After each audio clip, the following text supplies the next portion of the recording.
This is Anthony Pascal. And this is Laurie Elster, and this is the All Access Star Trek podcast. Hi, this is Tony with a bit of breaking news that came out after we recorded the podcast. Paramount Pictures has now officially confirmed the origin story Star Trek movie as part of their 2025-2026 slate, which they released as part of their CinemaCon presentation on Thursday. The details confirm what we've already reported, the director and the writer and J.J. Abrams, and that this is set before the 2009 movie. So the big news is that this is the first time they've officially confirmed this. It's the first time a Star Trek movie's been part of their CinemaCon presentation for years. The first time for Brian Robbins, who took over the studio in 2021, that he's presented a Star Trek movie to CinemaCon, which is an industry event. You know, I'm sure Laurie, if she were here, would say something funny and, about, she'll believe it when she sees it.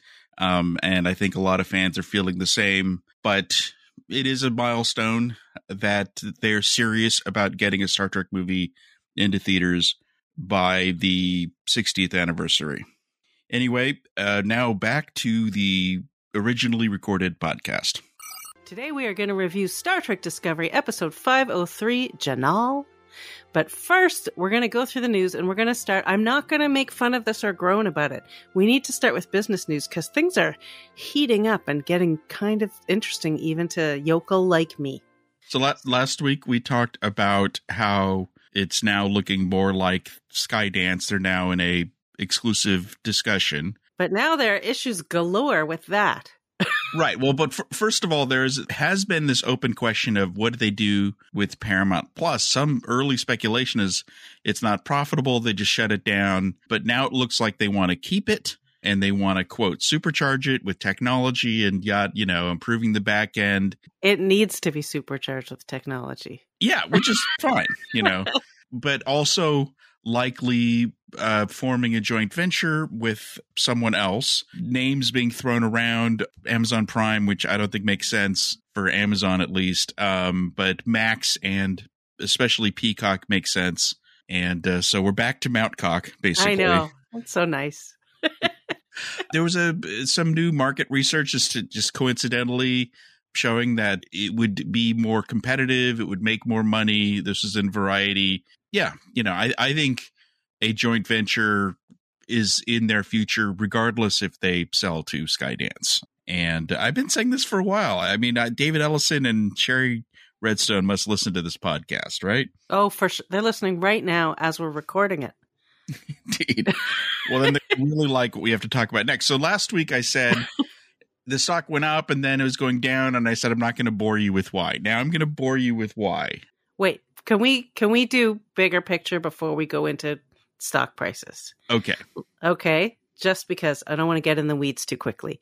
So what I'm understanding is that shareholders and investors are concerned that the deal that Shari Redstone wants to make is great for her, but not for them. And that this creates a big problem because you have an obligation to your shareholders. Right. And I've hinted at this before, but I really now actually need to talk about how there are two types of shares for Paramount, A shares and B shares. And Shari Redstone has the good kind, and where you get voting control. And so when the plan is for David Ellison's Skydance to buy out National Amusements, which is Shari Redstone's company, that gets him these controlling voting shares. And then step 2 would be for Paramount and Skydance to merge, with Skydance buying regular shares of Paramount, about half the company. But this is what's got investors pissed. Through this process of Skydance injecting about $3 billion into Paramount through the merger, they would issue more equity, which would dilute the stock. So shareholders are concerned, rightfully so. They're worried that instead of this turning into a big win for them, it won't be. So Shari's going to walk off with $3 billion. And shareholders and Paramount's going to be in a better position with all this new money and new management and everything. but average shareholders will not see any real gains in the short term, certainly, or even medium term. This is not going over well. I mean, there's yeah.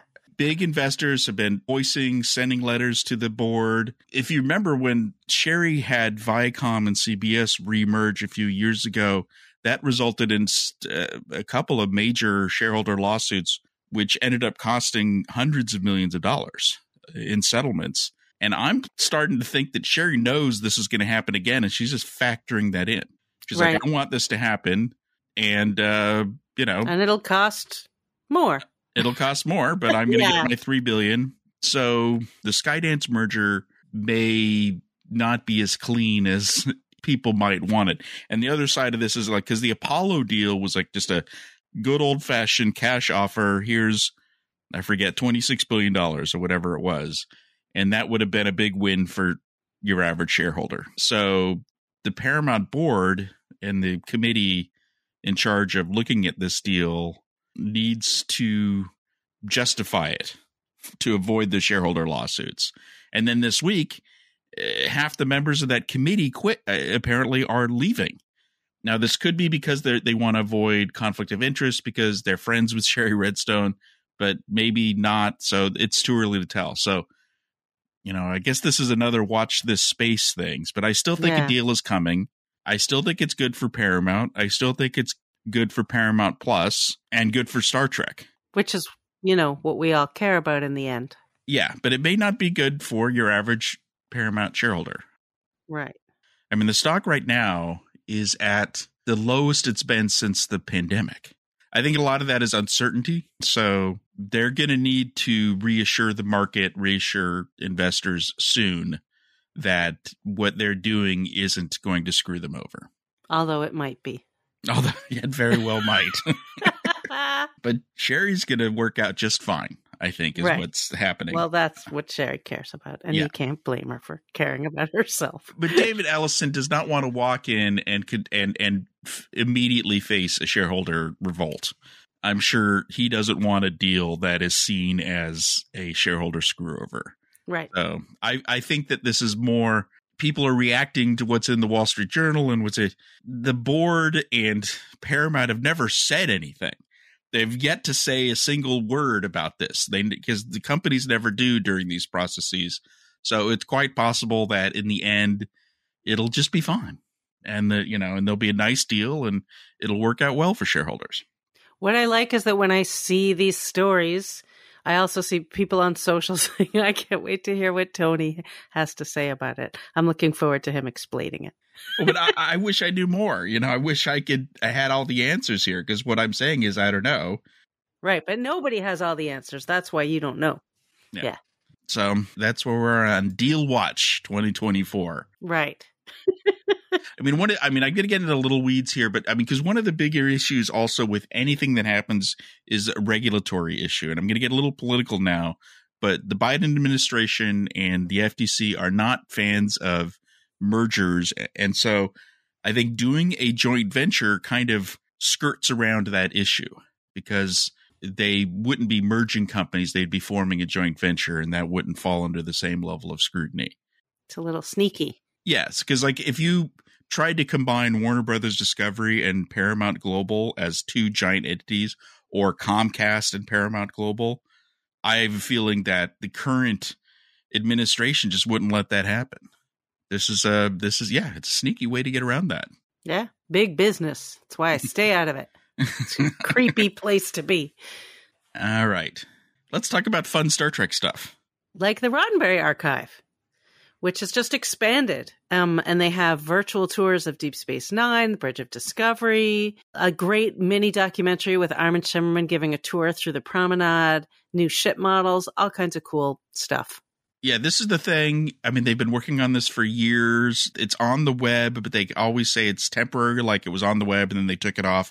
But it is available on the Apple Vision Pro for all 24 of you who went out and bought one of those. Have some money for such things. Hopefully this gets extended to Oculus and other VR things in the future. I think it will be. It's starting to sound like they are eventually this is going to become a commercial product of some sort. yeah, it's very, very cool stuff. You could even take a tour of the Klingon ship from Star Trek The Motion Picture. I mean, yep. There's so much content for all of these virtual tours, although it's always a little weird because the ships there's no one on the ships. All the ships are, it'd be too complicated to put people on and have you interact with people. But yeah. It feels that's a different thing. Yeah. But it feels weird walking around all these. It's like those episodes when no one's on the ship and it just feels creepy. And it's not supposed to be good. Yeah. But no, it's amazing technology, and I'm really glad they're keeping at it. Yeah, I feel like for a long time we're like, what are they making and what are they doing? And I don't understand what it is. And now we have a much better sense of what we just knew lots of people, cool people. The Akutas have been involved, and and they're obviously spending money. Now, there is an actual piece of merchandise that was announced last week that got people talking, and that is the announcement of Star Trek coffee. Which sounds delightful. I think they did this in the 90s, but there's a company called Pop Culture Coffee. They have like Ghostbusters coffee and some other stuff. Yeah, so good idea. I think some people are just reacting to some of the choices that they're making in their rollout. Right. Like, so they started with Captain's Choice Medium Roast with Kirk on it and Vulcan Vanilla with Spock on it. So first I started hearing, where's Janeway? Because she is the person that you most associate with coffee. And they are planning later to do Janeway's Java Jolt, which is coming. But I saw a lot of people, they were like, maybe Kirk is associated with coffee, which to me he is, because there are a lot of open coffee cups on the bridge and things happen to his coffee and he's constantly getting a coffee. Vulcan Vanilla feels weird and off-brand. Yeah, it's like it doesn't even rhyme. It's just there's alliteration with V, but Vulcans would not be drinking vanilla coffee. No, nothing. It's way too flavorful, Yeah. The people who drink Plomex soup, they'd want a nice light roast. There's going to be a Ractigino. There's going to be a Picard French roast because he's French. Drinking his Earl Grey tea with his British accent. Yeah. A Borg blend, which is fun. I mean, I think, first of all, I do think it's a great, fun idea, and I love coffee, and I love Star Trek, so that's a good match. But the thing to start with was Janeway, and if you wanted Kirk, then do Janeway and Kirk. But, like, you gotta have, you can't roll out a Star Trek coffee brand and not have the person who talks about coffee more than anybody else. I mean, what you're really buying here is, it's $18 for a 12-ounce bag, which is more than, good Pete's coffee, right? So, well, it's about Starbucks price, isn't it? I think it's a bit higher, couple of dollars higher, especially because shipping's not free. So you're buying the packaging, right? Someone got me a gift of Star Wars coffee once that had Yoda on it. It was like cool packaging. Was it gross? Well, the thing is that, like, I kept the bag in the kitchen as, just on the shelf there because it was cool looking. But I was out of coffee once. And so I'm like, I'm just going to break open that Star Wars coffee. And it was not very good. Was it whole bean at least? I can't remember. I think it might have been, actually. Because I only buy beans. Like, I don't buy ground these are coffee. all, actually it's unclear, but they're starting with their blends and they're starting with ground. Oh. So, we'll see. My bet is it's just kind of average coffee in a Star Trek bag. And if you like the packaging, then you'll want to buy it. Yeah, I feel like I'm going to want something just because the packaging sounds nice, but I'm rather fussy about my coffee. Exactly. People are, it's like, how far is your brand loyalty to Star Trek going to go? Are you? Well, not enough to get a steady supply. Because I've been known to order coffee from places when I have a good cup of coffee and I'm like, oh, do you sell the beans? You can ship them? Great. Yeah. And admittedly, they've announced a series of releases and the last one, for later this year is the Janeway one. Yeah, it's just the thing that I see everybody saying. Every time I see like when we tweet about the story, because it's on the site, that's what people are commenting on. So it's just someone just didn't make the most obvious choice. Although maybe that's an effective strategy to get everybody sharing the story and talking about it. And it could have been, that they were planning to do it, but they couldn't get the artwork approved in time, and who knows, So the world of licensed Star Trek products is complicated. And strange. And strange, indeed. Okay, it's time to pivot to Discovery, but before we get to our review, there's a few bits and bobs to get through Discovery-wise, right? Yep, like Michelle Paradise talking about the progenitors. I thought it was interesting that she said that they'd actually been talking about them since season 4 and it just didn't play out, but that they were trying to figure out a way to work them in because they're fascinated by that episode and always felt like there should have been more. It sounds like they're saying species 10C could have been the progenitors instead. And then they realized it didn't work, which I agree with them. Yeah. And she also talked about how they didn't want to wait around to open the mystery box. They wanted to get it out of the way right away in episode 1 because it helped set up the season. And she didn't acknowledge this. I still think they kind of know that it's all part of their pivot to being more fun and just reacting to things that people have said about the show. And they've said they draw out their mysteries too much. So they're like, okay, here you go. Yeah, I mean, they let people know immediately. It was telegraphing right away, like, this is what's going to happen. We're going to have a mystery and we're going to find out the answer. We're going to find out each thing quickly. But the bigger picture is this idea that the progenitors and this story of meaning matches what they wanted to do thematically with Michael and the characters, which is what they're always focused on. So this is Michael's season of and we're seeing that already in the first 3 episodes, her searching for the meaning of life, which we'll talk about more when we get into the episode. Right. Who isn't searching for the meaning of life? Yeah. Well, some people who probably should be. So the new Star Trek magazine, which is now called Star Trek Explorer, is out, and they have an interview with Sonequa in it. Perhaps the most interesting thing, which we have up on the site, is she just talks about how exhausting it was shooting the code, what they're calling the coda, which was the kind of extra footage they did. Right. Doug Jones calls it an epilogue. Looking at this, they shot this in April of last year. So they were really under the wire, because you remember Strange New Worlds was at the same time gearing up, and probably I think like a week or 2 after they finished this Discovery coda in Toronto, Strange New Worlds decided to shut down season 3 because of the first of 2 strikes. So they were under the gun to get this done quickly. Right. They were rushing.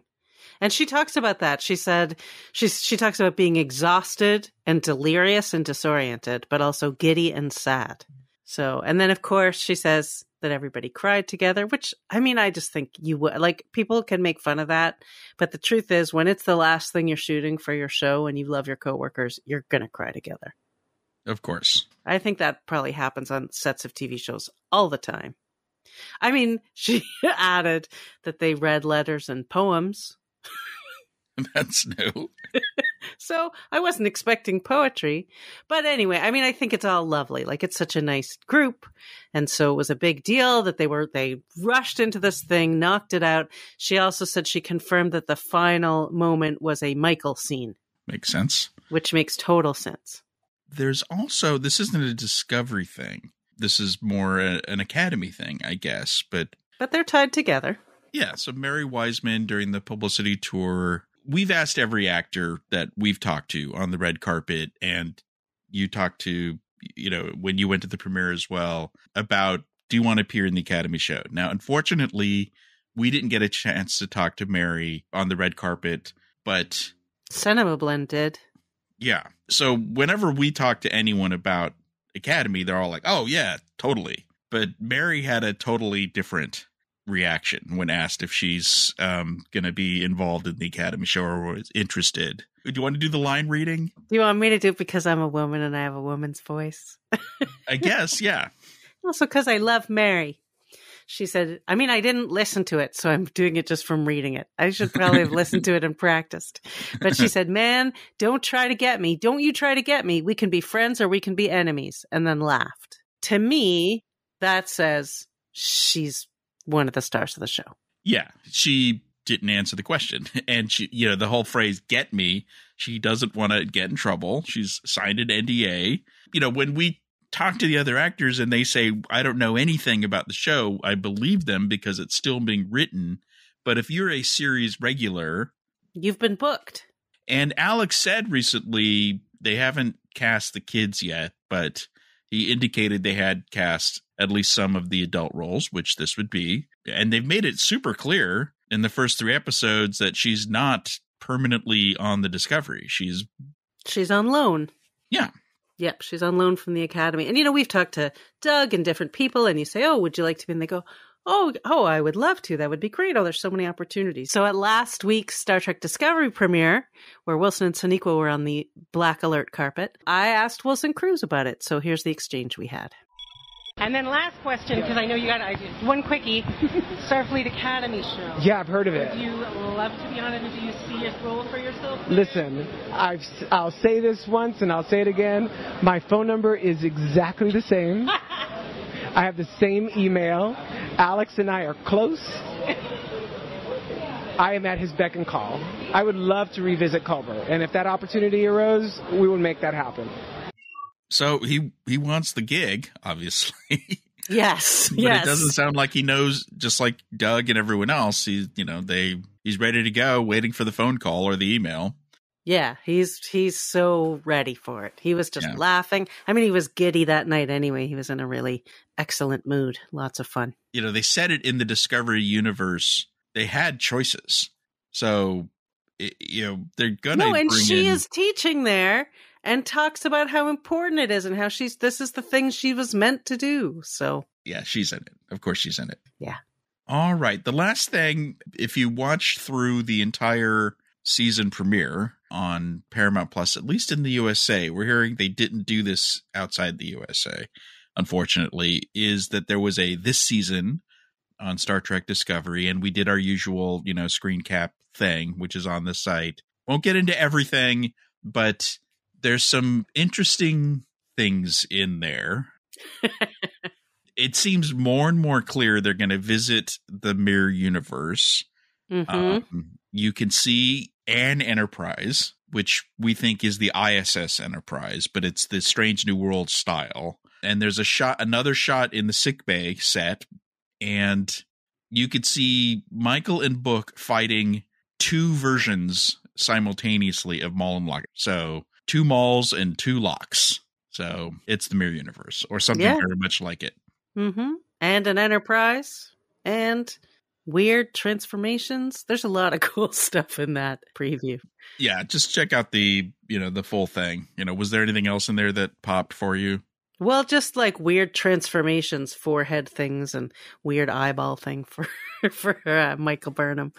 Yeah, definitely something weird going on with her. It does look like a fun season. All right, let's do a review. All right, let's talk about the trip to Trill, Jinaal. Discovery episode 503. Should we start with an overview? Sure. I mean, I think there was some fun stuff in this. I love the Culber stuff. All of that was fun. I think of the episodes we've seen so far, it's the weakest. But it had good performances from Wilson, from Blue, and from Mary Wiseman, I thought. And Saru had the weakest story. This is the thing of when the show starts trying to juggle too much. There were 4 storylines. Right. That just never works. 1 or 2 storylines goes well. I thought the Trill storyline with Culber's Jinaal, Michael, and Book was good. I loved the Tilly and Rayner stuff on the ship, but the Saru storyline was kind of pointless. And then the Adira Gray one was more like, we've got to get this out of the way. Yeah. Let's just go through the motions of making it clear it's over, Right. So these characters can each move on in their own way. But there's still enough going on to enjoy, but sometimes with episodes like this, I find myself paying more attention to like stupid stuff in the background, like, the bar has a name now. Right. Or like, look at those aliens in the room with Saru. Because there's the ones from The Lonely Among Us, and there's lots of little stuff like that in this episode, actually.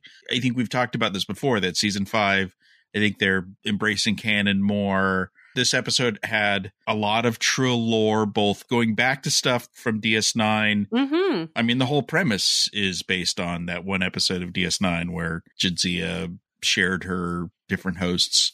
It's called Facets. Great episode. Yes. With Odo turning into Curzon. That was super cool. But then we got some new, like, little bits, they're willing to add little bits of canon. Like, I'm pretty sure we never knew this before, but the spots are like fingerprints. Yeah. And we visited a new part of Trill, and we got to meet a monster. So, I liked it. I didn't love it. I think they could have done a better episode with trying to get the Saru story more integrated into either the season plot or something interesting. I mean, maybe they're going somewhere with this. There's a tiny bit of world building. The Breen got mentioned again. There's got to be something happening with the Breen because the factions are getting worse, they keep telling us. So there's got to be something there.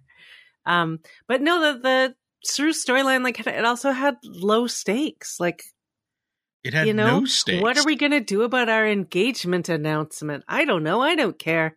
Like, I'm excited they're getting married. I don't care about engagement announcements and whatever the political whatever. And I don't know. It wasn't a great choice. I understand what they were trying to do with the character, which was they're trying to show that he is learning how to be in a relationship because he's never had one.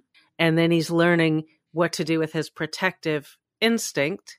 It just wasn't enough to hold my interest that much. Every time they switched to this story, I just was like, really? I just couldn't believe they were doing this. Some shows are good at carrying on multiple interesting storylines in multiple locations, like famously Game of Thrones, would do this.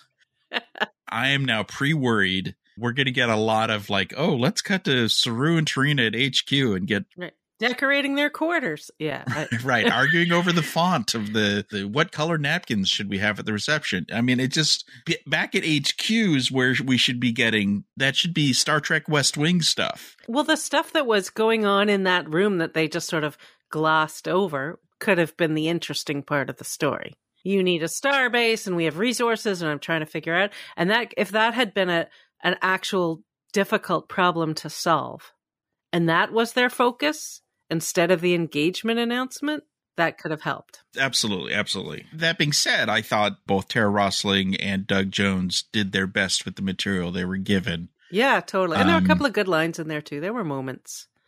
Sure. And I just love his crazy quarters with the misty greenery.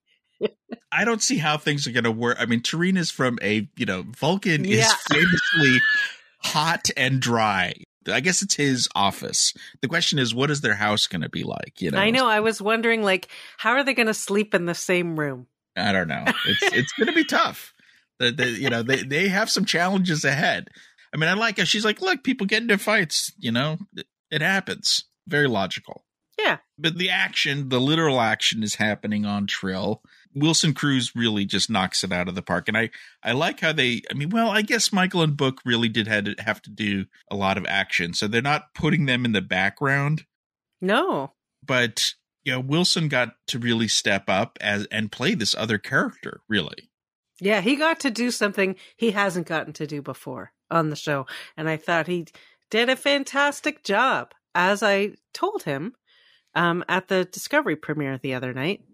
Last week, almost a whole week ago, because I loved the way that I thought his physicality was so completely different. Everything he did was great. So I talked to him about it. Why don't we check out what he told me? I mean, when I tell you the anxiety involved in creating this character, Jinaal was a mountain I had to climb. And they thank God they sent it to me a little early. I had a couple of weeks to figure it out. And what's really great is they were like, you could do whatever you want. Not great. Because as an actor, you need some boundaries. You need some parameters to work within. And they were like, we trust you. Don't do that. So then I kept coming up with ideas because, my imagination goes wild. I'm going to try all these millions of things and not be able to settle on anything. But thank God that I got to do that episode with Sonequa Martin Green and David Ajala, who, I love all of our actors. But, to have them to bounce ideas off of. David even lent me his acting coach to, prepare some stuff just to, figure it all out. it was really important for me to get it right because it really set up the rest of the season for me. And I really wanted Jinaal to stay with Culber throughout the season, and you'll see why towards the end.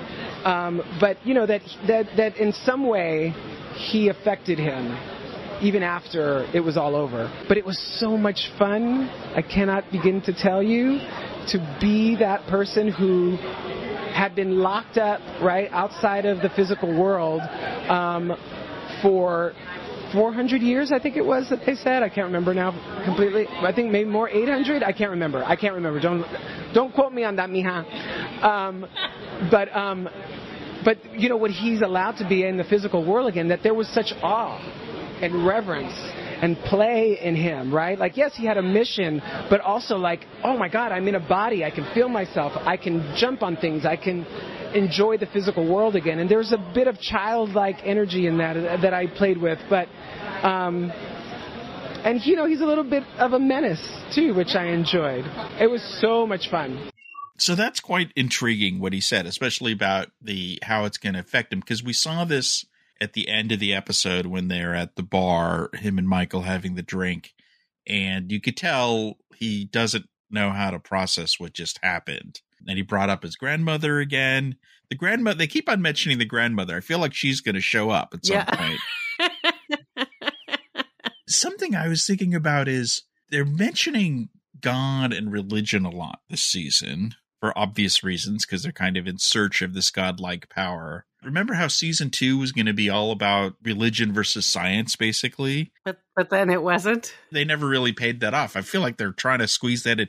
Obviously, this episode was about connection. Like, they literally used the word connection. They said it many, many, many times and talked about how important it is. But it was the theme, and it's kind of the theme of the whole show, too. Yeah. But I feel like they're heading somewhere with this whole, you know, meaning of life, religion, spirituality thing as well. This is the season where they're going to tell us the meaning of life. Because Michael keeps talking about she needs to find her purpose. Yeah. Or her meaning or something like that. Yeah, I don't know. But I'm very interested to see how this continues to affect Culber, whether or not his grandmother shows up. Who died like 1,000 years ago, but whatever. I like that this show allows people to continue to be affected by those things, and you would be affected by that. I mean, I love that Deep Space Nine episode, but everybody's kind of, Odo's affected a little, but everyone else just kind of goes back to normal. I mean, there's a bittersweet thing about it, because at the end, they didn't say it, but if you're listening and looking closely, the old woman Trill died. Like, this was her. Yeah, she wanted to. She was waiting. And so the symbiont went back into the pool at the end there. That looked cool, by the way. I loved watching the symbiont zip away through the pool. Didn't look too much like a sperm to you? Just looked like a symbiont. I know what a symbiont looks like. Actually, I thought Ian Alexander did a good job with that little monologue at the end, which kind of became a voiceover, wrapping everything up. I know. Because they would go back and forth to each character to really emphasize those points of connection and all that. Because we've had issues with Ian before of just being not a good actor.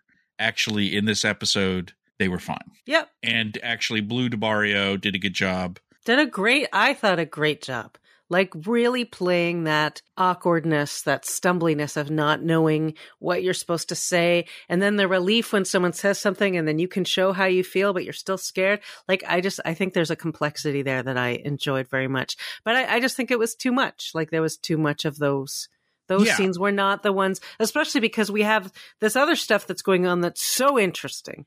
And so every time you cut away, you're like, oh. Exactly. I mean, the only useful part of that is that, and again, this is almost a blink and you miss it moment, is as they're going through that ritual at the end, where everyone has to embrace. I mean, it's obvious that Maul is there, and they did build that up well. Like, if you notice through the episode, every once in a while, someone will give you an update on what's happening with Maul and Locke. Like, oh, their ship has just arrived in here, and so they're kind of so they know they're coming, and then there she was, and she put something on Adira. Yes, she did. disappeared into their uniform. So there's something sneaky happening.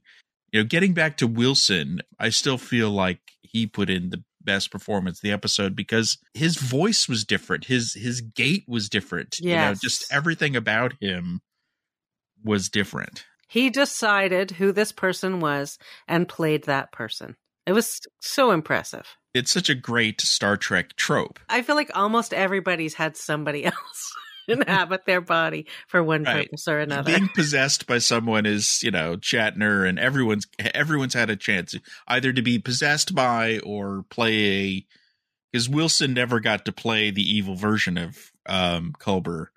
Right. From the Mirror episodes. They made a uniform for him and everything. Yeah, it was red. A red medical uniform is kind of terrifying. Easy to, hide the blood, I guess. Exactly. So this was his first time. So good for him. Did you see the twist coming? Oh, with the creature? Yeah.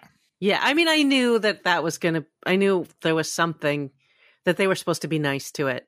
And they weren't. And it was a test. He was testing them. Right. I mean, there were a few things in that. There were things I liked and things I didn't. I thought it was nice. Like there was a nice directing choice, which was the first time we find out that the creature exists, they just do it with a high camera angle. Yeah. Which I thought was a nice touch. And then the action was fun, but this is a Discovery technology problem. Like they're beaming. Book is beaming and beaming and beaming, and then when they need to beam out, they go, the rocks. The bane of all Star Trek, rocks. The rocks. But we could beam. We can't just go a few feet away from the rock. Yeah. Right. So that part was challenging, but I did like all the action. I thought that part was fun. And their whole, like, on the count of three, is that on three? Is that, all that stuff was cute. And it was fun and obviously they were enjoying the adventure together. I kind of liked how earlier on they go, well, we could just beam to wherever you hid the thing. And I thought he was going to throw in some technobabble of why they couldn't. And he's like, nah, I just want to go for a walk. Yeah. Well, he said, I don't know the coordinates. Right. There was some good humor obviously the joke with you work out, right? Which I asked him, I was like, did that come from you? He said, I would never write that. I said, well, they've been looking at your Instagram feed. So, but he's getting asked about it a lot. And I think he seemed surprised and pleased that it landed so well. Most of the humor, again, came from, so let's switch storylines to the Rayner Tilly storyline. There was a lot of good humor in that coming from Mary and from various members of the crew who got to have fun little moments. Obviously the moment with we knew it was going to be funny seeing him and Tig Notaro together. I know, but we got ripped off because it was like she got one line out and then boom, done. It was simple, still satisfying. I enjoyed it. Did you notice we got 2 new crew members? Yeah, I did notice. I mean, I'm wondering what's up because they have this thing where like, oh, you'll meet Detmer and Oo later. Oh, okay. And they're not on the bridge. Like, you'll meet them soon. I'm like, what's going on that they're not there, but they're mentioned? It was probably like a logistics thing. So now there's a Lieutenant Gallo and a Lieutenant Commander Asha replacing them for a week. So who knows? And the Onsolus kind of giant head alien person didn't get a line because I guess they can't figure out how that thing talks. But got a name. Yes. They're finally filling in those little details. Here was part of the weird thing with that whole scene. Like, I totally get that they wanted Tilly and Rayner together, and they wanted to set that up. And I think Michael, if you want to look from an in-story perspective, like Michael would know, I'm going to put Tilly with this guy because she's the opposite of him, and this is what he needs to know.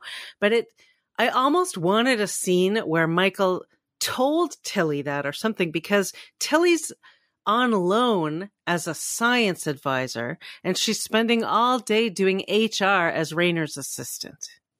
Yeah, I mean, this is the fast and loose Discovery where they use characters as needed, whether it makes sense or not. But they could have made it make sense because Michael even could have not explained it. She could have said, Tilly, I have an assignment for you, and told her what it was. And Tilly would have said, well, that's weird. And I don't want, and she would be like, trust me, do it. And that would have covered it. But the whole time I was like, why is Tilly spending the whole day like paging people and fetching people? Then, I loved what happened because of it. Yeah. But I wish there'd been a better reason. But they were really good together. Like, they were fun together. And what I like about his character is that, I see a lot of people online and they're comparing him to Todd Stashwick's character on Picard. And I think there's a huge difference because Rayner, he's gruff, he's abrupt, but he does listen. He is taking in information. Yeah. And you could see he's paying attention to what Tilly's saying even when he's arguing with her, which is what I do when I argue with people. I'm listening. I just keep arguing. And he did show that he heard what everyone had to say and was able to infer important things about them. But her point was they need to trust you and they don't because you're being a dick. Right. Lessons learned. I think on both sides. I mean, Tilly's obviously insubordinate. That's kind of the frustrating thing some people have with the shows. With all the new Star Trek shows, people like Ortega and stuff, it's like, you shouldn't act like that. This is the military and all that. But in this case, I liked like when she goes, you didn't give me permission to speak freely, but I'm going to do it anyway, because she's this new confident Tilly and she's willing to speak truth to power. I think it worked, especially he's just been demoted, so how much power does he have? Right. Which she tells him. Right. With her 20 words. Yes. And the Linus, always a good Linus, talking about he's so proud that he created 3 clutches of eggs. Yes, 3 clutches. 3. I mean, that's a lot of clutches. That's a lot of clutches. He was really proud. I know the details on that, all that stuff was fun. They tried to make that as fun as possible, and it was, and still did what it needed to do, which was show him that he has to, that he wasn't connecting with people and he wasn't showing them that he was being disrespectful.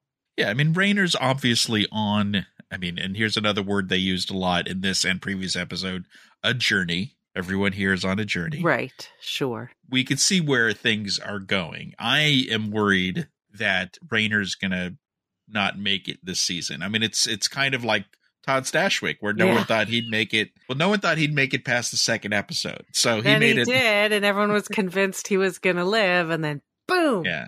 Is Rayner going to make it the whole season? My bet is no. He's going to sacrifice himself because he grows to love these people so much. He discovered the value of connection. I still like the character, love the actor. I feel like this episode would have worked just fine with an A and a B story, and that could have held it together.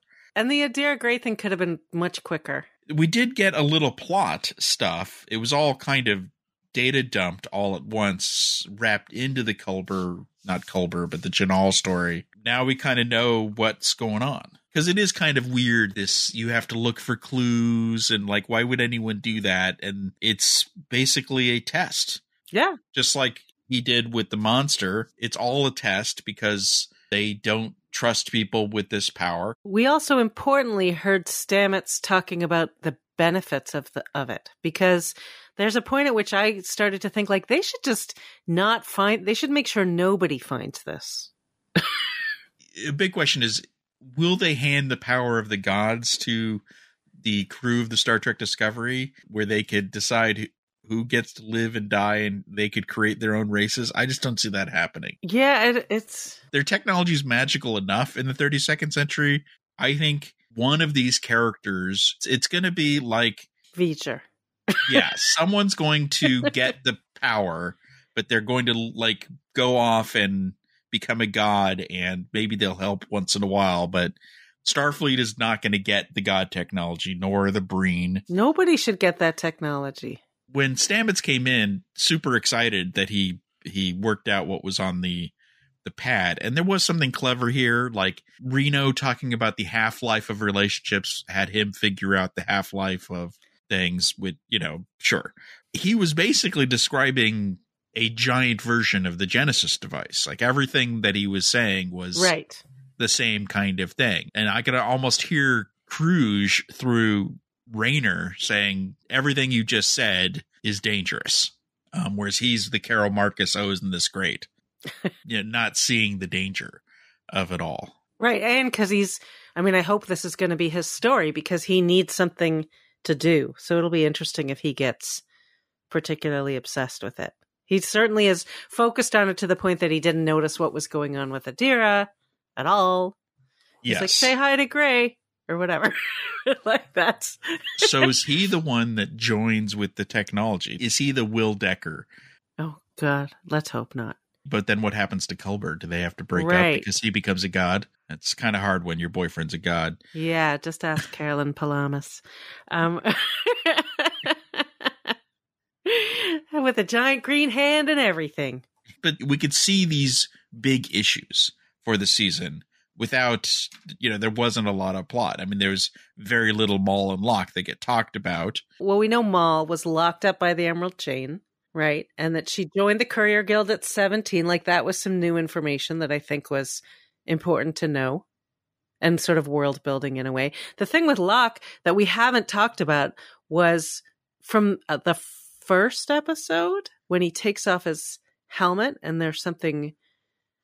Right, his face does his a face weird like thing. adjusts or something. I remember when I first saw that, I thought, oh, that must be something about the helmet, and I kind of dismissed it. Same. But one of the writers, Carlos Sisko, someone noted that, Jorg noted that, and he said, like, pay attention to that. Like, that's a thing. Or something like that. So it's a thing. Whatever it is, we know that there's something about Locke. There's a reason we don't know what his species is. Now, because his face did the weird thing, is he a changeling? No. I don't think it's that easy. Yeah, I mean, we just had changelings in Picard, so I hope that it's not. But there is something going on with Locke, whatever it is. Yeah. Yeah, I mean, they're not dragging out the mysteries. They are giving us bits of information. We know more about Velik and his group. There's a group of 6 scientists now, one of whom was Jinaal. So there's 4 others.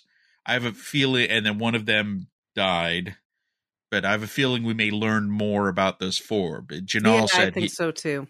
He wasn't going to tell, for whatever reason. I'm not going to tell you because I guess, again, getting back to you're on this journey to deem if you're worthy. So Michael, her arc this season is to prove her worthiness to discover the godlike power. Maybe she's the one who's going to merge with V'ger. Could be.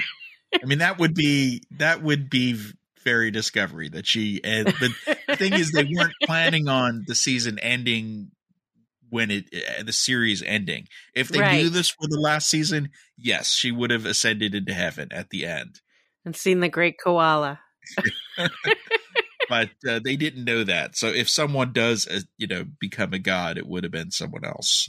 But she will have to prove herself worthy to even get them in the room where someone has to make that decision. Now she's going back to her Vulcan meditation. We saw. Right. Because Culber remembers everything. Yeah. I did have a few little favorite, little tiny bits along the way that I think are worth mentioning because this episode's kind of easy to pick apart, but there were some really fun things in there. I liked Culber saying emotionally overwhelming is what I do best. It's like, no kidding. You were dead. You came back to life. You had a lot going on. I loved Book describing himself as an unaffiliated professional associate. And Jinaal had a lot of fun with that. Yes, he did. I thought Jinaal running away was funny anyway. There's a creature. I'm just going to go. After telling them to draw their phasers. Evil, but funny. When it was Reno's time to talk about the theme of the episode, and she said, everyone is on a journey. We come together, we come apart. And then she said, wow, I just sounded like a woo-woo asshole. Yeah. I almost felt like they wrote her the first line, and then Tig Notaro was like, that was just like. Yeah, that was like, wait, that's ridiculous. But I liked that whole scene with her and Stamets where she's like, dude, they're breaking up. Yeah, pay attention. Yeah. Did you spot the Sluggo Cola? When Tilly goes to the bar, she gets a slug of cola. And then Rayner says that looks radioactive, which it does. Oh. We've seen the bartender before, but I think this is the first time the bartender ever had a line. Right. And he said, "Welcome to Reds." I think it was Reds. And had to pour something, which I just recall Armin Shimmerman on the Delta Flyer saying that it was so hard for him to pour drinks because he couldn't see. Maybe it's easier to see with the new. I know. I felt like that pouring was like set up so that it would be all right. It was almost like the bottle right in the glass. So just to make it easier, because I happened to notice that because I was thinking about it. I also liked, separate from the bar scene, Book using his powers again. Yeah. It's been a while since his forehead glowed. Yeah. I mean, kind of like they remembered Saru has superpowers. Although he tried early on and like the space monster just said, it was just angry. Yeah. Did you pick up anything? Yeah. It's really pissed off. So. But he was able to communicate with it at the end. And it was just a mom and a dad protecting their kids or their to-be kids. So kind of a sweet moment there. Yeah, no, that was all very Star Trek. And I think overall the way they're using canon is great right now. They're in a really good phase of it, of taking bits that work and adapting them to the fact that they're in the future, but still rooting it in the stuff that we know. They're not overindulging, but they're not ignoring it. It's a good, I think a good balance. And speaking of balance, I think this season so far, they're beautifully balancing the serialization with the episodic. Yeah, this episode definitely stood on its own, but yet it fits into what we could kind of see. I mean, they went to Trill for the new clue. They got the new clue. They got another piece of the map. So now they've got two.